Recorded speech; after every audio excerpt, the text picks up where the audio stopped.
সুপ্রিয় দর্শক, আমি কিন্তু একদম যেখানে আগুন লেগেছিল ঠিক সে ঘরটিতে আমি এই মুহূর্তে অবস্থান করছি। সে ঘরটির সামনে আমরা ইতিমধ্যে বাজারের ব্যবসায়ী যারা রয়েছে তারা কিন্তু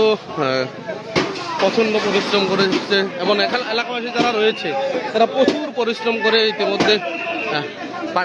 পানি মেরে মোটামুটি আকবরাড়ের পশ্চিম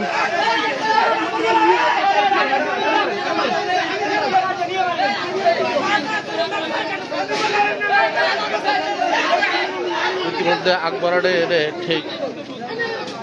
পশ্চিমে দক্ষিণের দিকে যে রোডটি চলে গিয়েছিল সেখানে কিন্তু ঘরগুলা ইতিমধ্যে বসে গিয়েছে। আমরা কিন্তু